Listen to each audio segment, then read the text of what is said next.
Good morning. Absolute pleasure to be here. I love the energy. It's so divine order, right action that I'm here today because it feels so good. Joseph, though, will have to give me a new moniker. He was calling me the Blizzard Minister. If you notice, I've been here recently a couple of times because they were switching up the schedule because it seemed when my name was on the schedule, there was a snowstorm. So great to be here. I want you to, two things before you start the clock, please. WorldAngelSummit.com, www.worldangelsummit.com. Until this evening, all the lectures are free, and I invite you to check it out. On the way out here this morning, I just listened to one on angel alchemy, and it was spectacular. The other thing is, if you want to contact me regarding anything in the service today, you can reach me at Dr. Janine Burns at Gmail, D-R-J-A-N-I-N-E, Burns at Gmail. Okay, you ready? Okay, you want to hold on to your seats today. I'm going to knock your socks off at the end. It's my intention. Now, have you heard the story about, there's a lot of new faces here today, or do I just not see the people? Welcome, everybody. Great to see you. Do you know the story about the small Texas town where a tavern business started constructing a building in which to open a bar? And the local Baptist church began a campaign to block the bar from opening with petitions and prayers. And work progressed right up until the week before the opening, when there was this really intense lightning storm, and lightning struck the bar and it burned to the ground. Well, the church folks were rather smug in their outlook about this occurrence, until the bar owner sued the church on the grounds that the church was ultimately responsible for the destruction of the building, either through direct or indirect actions or means. Well, in response to the lawsuit, the church vehemently denied any and all responsibilities and connection to the building's destruction. So they go to court, and after reviewing all the documents submitted by both sides, the judge at the hearing said, I don't know how I'm going to decide this, but it appears from the paperwork that we have a bar owner who believes in the power of prayer and an entire church congregation who doesn't.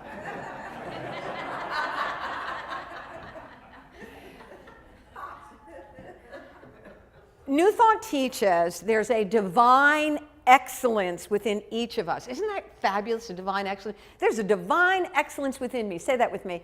There's a divine excellence within me. So New Thought then is the name of the denomination for Unity, religious science, divine science. Now Unity is in Missouri, in Unity Village, Missouri. They teach practical spirituality. They offer credentialing programs there. Centers for Spiritual Living focus on the works of Ernest Holm, called Religious Science, and also called Science of Mind. And then there is the Affiliated New Thought Network. It's another branch. They have Emerson Theological Institute. That's where my credentialing is. So I'm just telling you these in case you want to do some Google searching and check this out. There's also Divine Science. And so they all teach what I like to call practical spirituality.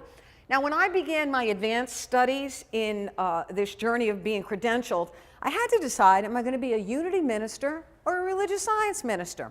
I chose religious science specifically because they teach a succinct, powerful, effective method of prayer. And I love the idea that this technique could be taught and embraced. And so in this primer talk, I am going to talk to you about the significant components of affirmative prayer, or what religious science or science of mind calls spiritual mind treatment. You've all heard of it? Oh, good. So Ernest Holmes defined treatment as, quote, the time, the process, and method necessary to change our thought. Treatment is the clearing of the thought of negation, doubt, and fear, causing it to perceive the ever-presence of God. Now, the primary component of prayer is the understanding of what is meant by God. This is fundamental in order to have effectual prayer. So how do you define God? What does God mean to you? I would venture to say that most of us have been brought up with the definition of God, that it's a power outside of us, a deity that commands the universe, and that we're pawns and victims of our circumstances, and that it's a power outside of us that does things to us and for us. Now, the thing about practical spirituality, which I just find so fascinating, is that things in practical spirituality, and I think this is significant, seems to be backwards to our everyday life. Because with practical spirituality, we're talking about the quote-unquote within, the within of us. And whereas our life experience comes from without. We get food, we get sleep, we get work, we get money, we get friends, we get things, and we do. But practical spirituality is about working with the within of ourselves. We teach that our thinking is creative because of the amazing presence and power of God within. We teach that our thoughts, coupled with our feeling and beliefs, create belief patterns in the subconscious mind, and through the law of mind will draw and attract people, circumstances, and events that correspond to these patterns of thought. And in this knowledge and in this knowing is the key to practical spirituality. But what's most important is we teach about this divine excellence. I'm really into that now. Isn't that really cool? Divine excellence. That there's this divine excellence within, and that's the fundamental difference. So we must redefine God. We really have to look at what we really believe about God. Do we believe that God is light and life and love? Do we believe that God is peace and power and beauty and joy and strength and wisdom? Do we believe that God is omnipresent, omniscient, omni-action, and presence and power and the knowing and the doing? I got them all, yes. Do we believe that? What you believe about God, and I invite you to really take some time to think about that. What do you really think about God? And then we must, and I hear myself saying must, we must contemplate the idea that God, the creator of all that is, infinite intelligence, spirit, whatever you choose to call it, expresses in us, through us, and as us, and in fact seeks to express in us, through us, and as us. The universe knows itself by means of its creation. Now that's really deep, isn't it? I just heard myself say that. That's really deep. But that's okay. So the universe seeks to express through us and as us. And so the truth is that we are one with God, and within us is this divine excellence. So it behooves us to think about this as well, contemplate this as well. Contemplate it to the point until you can actually feel this power. Ernest Holmes said, God is personal to all whom feel this indwelling presence. So to feel this indwelling presence, we must first start with contemplating the idea of what God is, as well as contemplating the idea that God is expressed through me and as me. Then, as you delve into meditation, you can more easily feel this connection to your divine excellence. Okay, so what I just actually taught you are the first two steps in affirmative prayer or spiritual mind treatment as taught by religious science. The first step is recognition, where you recognize there's one presence and power, one infinite intelligence, one life, one love. It is peace, beauty, joy, power, wisdom, love, etc. Then the second step is recognition. Blah, blah, blah is what my notes say. I thought that was funny. And so recognition is that knowing that you're one with this power, that this power is expressing through you. That's the step in recognition. And so God expresses through me, as a sunbeam is to the sun, as a tree branch is to the tree, I am one with this presence and power. The next step is realization. What is it you are praying for? You state in the positive what you desire, and you declare it as if it has already been accomplished or manifest. You state it as if it's already been accomplished. This is way different from traditional prayer, where we've been taught to beg, cajole, or plead in a power outside of us to do something for us. And so I'd like to add something in this step of spiritual mind treatment, affirmative prayer, and which I found very effective. I think it's 29 years this summer. Yeah, wow. To have your prayer be effectual, and that is, what is the quality of God that relates to your prayer request? What's the quality of God? So for instance, let's say you had a foot injury, and I'm using that example because I had a foot injury. So I prayed for balance and healing, but the quality of God that could correspond would be strength It could be balance, it could be harmony, and to move forward with ease. So not only did I pray that my foot was healed and every cell, every muscle, every tissue of my body is renewed, renourished, and revitalized through the power of God within me, I also prayed for balance, ease, and harmony. Got me? Understand what I'm saying? How about misunderstandings? Anybody here have any misunderstandings? A couple of us, okay. So what would you pray for? Well, of course, you would pray for understanding, you'd pray for respectful and good communication, but what is the quality of God that you would pray for? So that would be, it could be divine intelligence and divine love. You would pray for that as well. Got me? I know this is really quick primer, but it's a primer. The next step in spiritual mind treatment, affirmative prayer, is gratitude. Being grateful is a very, very powerful energy. Gratitude propels thought into form. Actually, I gave a talk here in November of 2015 on gratitude, and I really that's not true. I really was empowered and did a lot of research on that talk, so I invite you to look it up. It was here in November of 2015. I always say feeling is the fuel that propels thought into form. Feeling is the fuel that propels thought into manifestation. Plato said a grateful mind is a great mind that eventually attracts great things. So putting the energy of gratitude and thankfulness in your prayers is very powerful. It's like faith. It's very powerful to propel the prayer into form. The final step in prayer is release. Now, there's two important parts of release, at least I believe there is. The first is letting go of the prayer and not thinking about it all day long. You know, don't, like when you think about it, just say divine order. But you know, our mind likes to review the circumstance, review the prayer, and think about it and talk about it, etc. Let it go. Don't let the subject of your prayer take over your mind. Be in charge of your thinking and allow the creator of all that is, allow God to do its mighty and powerful work. Now, you just have to know what to pray for. The universe knows how. That's all your job. Let the universe figure out how to make it manifest. And so if anything comes up, you say to yourself, all is in divine order. Just make that decree. Now, one thing that you can do, which is a great technique, do you all know what a practitioner is? Practitioner is someone who's licensed in spiritual mind treatment. They've been credentials. They have to have affidavits to prove that prayer works. Well, Ernest Holmes, the founder of Science of Mind and the author of the book by the same title, his practitioner was this lady named Ventura Papke. And Ventura Papke had this very cool technique. What she would teach was to literally wash your hands of it. So after you say your prayer, and if you start to think or maybe worry about the situation, find yourself a sink and wash your hands and say, I have turned this circumstance, this situation, this problem, this over to God, and I wash my hands of it. Isn't that a fun technique?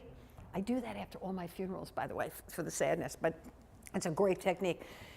If you don't have a sink, visualize yourself doing it. Wash your hands of it and let it go and let God. So those are, that's very important. Now here's the other important part of the release step, which I don't think is maybe emphasized that much, and that is acceptance and expectancy. You must accept that that for which you've prayed will become manifest in your life and affairs. Expect the best. You know, people are like, oh, Rev, I don't want to expect the best because if it doesn't happen the way I want, I'm going to be like all bummed out and depressed. No. If it doesn't happen the way that you've prayed for, this or something better. Add that to your prayer. This or something better. So if your prayer is not manifest the way that you think it should, quote unquote, be manifest, know that the highest and the best is unfolding. Expect that. Accept that. Trust the process of life. Trust and know that God in you, through you, and as you is bringing forth your greatest good. I gotta tell you, there's a lot of blah, blah, blah on this talk today. A lot. Okay, so that's your primer for spiritual mind treatment and affirmative prayer. And I know this is probably illegal, but is there any questions? Any questions that I can answer on that? Okay. Meditation. Let's look at meditation now. Now, meditation is learning to calm our minds so that we can feel our connection to our divine essence, to God within. And so it's also where we open up our mind to receive divine guidance. When you quiet the mind, our direct inheritance from God is wisdom and love, divine ideas and love. So when we open our minds through meditation, we can more easily receive divine ideas. And so meditation is defined as a state of deep peace that occurs when the mind is calm and still and silent. So our mind are restless creatures. They're always on the move. Our minds wander ceaselessly. They jump from past memories to future fantasies, constantly plotting and planning and pursuing pleasures and even fleeting fears. While driving down the road, we plan our day. We refigure yesterday's experiences. We worry about our finances. We listen to the radio, blah, blah, blah. This is monkey mind. This is what's been called the monkey mind. And in meditation, we endeavor to quiet the monkey mind. Now, there's many different methods of meditation, but what is important is the commitment to the practice of doing it. The commitment to trying it out every single day. It is the repeated journey into the silence of meditation that brings the reward of stillness and the feeling of being connected to the energy and power of God. And I'm talking about a type of stillness that has the power of insight beyond our rational minds. It's a type of stillness that enables us to know that which we have not known before. Now, Ernest Holmes wrote in Science of Mind on page 344, the highest mental practice is to listen to the inner voice and to declare its presence. The greater our consciousness of this indwelling I am, the more fully we will live. Okay, I want to teach you a very simple and quick, efficient, effective breathing technique. It's a 4-count rhythm, in and out through the nose. Okay, in and out through the nose. And so what you do is you breathe in through the nose for a count of 4, hold in for a count of 4, exhale for a count of 4, and hold out the exhale for a count of 4. So try it with me. Breathe in through the nose for a count of 4, hold for a count of 4, exhale, hold out, 2, 3, breathe in, and hold, exhale, and hold out the exhale. Alrighty, I haven't really been paying attention to the clock. I'd like to end with a prayer and meditation right now, and I hope that fits in with my time frame. Good. Perfect. All right, this is going to be a really powerful experience. Why? Because you join your faith with my faith and your faith, and we join together in the collective. So you can expect and accept tremendous, profound, immediate results because of the prayer that we're about to do. So, if you desire, go within, simply close your eyes, and again, in and out through the nose. Breathe in through the nose. You may want to focus on the words I'm about to speak in the first person, or you may want to count your breath. Just try to stay as present as possible. Relax into the quiet, sacred place within you where you connect with all that is. And so as you do your breathing, imagine you're breathing in light. And imagine that this light is flowing through every cell of your body, your physical self, your etheric self, and this light just radiates out from you, from all around you. And so just relax as you breathe in and out through your nose into the beautiful flowing light energy that's around you and flows through you. I speak these words in the first person. I invite you to resonate with your consciousness. I know there is one presence, one power, one life, one infinite intelligence, one substance. It is perfect, whole, complete, and harmonious. It is the source of all things and is in and through all things. It is limitless. The wisdom, power, and creative energies of this presence and power are expressed in me, through me, and as me. I am an awesome expression of the divine power and presence. I open my mind and heart to this power, and I feel my oneness with this inner presence. I believe in infinite substance and infinite supply. I believe and now mentally accept that this power, this infinite intelligence, is showering me with its riches, bringing harmony, prosperity, inspiration, and blessings into my life, however I choose it to be. So the love, the joy, the beauty, the wisdom, the riches of spirit are expressed in every aspect of my life and affairs. This is the absolute truth. Everything is fine and everything is divine, and I am consciously aware of this. I affirm, I decree, and I declare that the law of divine adjustment moves through my life and affairs, bringing everything into divine order, harmony, and wholeness. This law of divine adjustment now opens before me a world of new ideas, new thoughts, new people, new situations, new opportunities, and everything good in my world is increased and multiplied because the law of good is continuously operating in my life. And so I open up the portals of my soul and I accept that as what is ready to express through me. I'm divinely guided in all my ways, and everything I do shall prosper. I have an attitude of gratitude. I have a sense of enthusiasm, expectancy, and excitement because I say yes to a greater expression of a fierce spirituality. I say yes to a greater experience of prosperity and ease in my life and affairs. I say yes to a greater expression of love and a deeper experience of peace and a higher knowing of oneness with God. For this I am grateful. I lovingly release the words to the law. I trust. I have a great sense of acceptancy, expectancy. All is in divine order. Right action is taking place right here and right now, and so it is. Amen.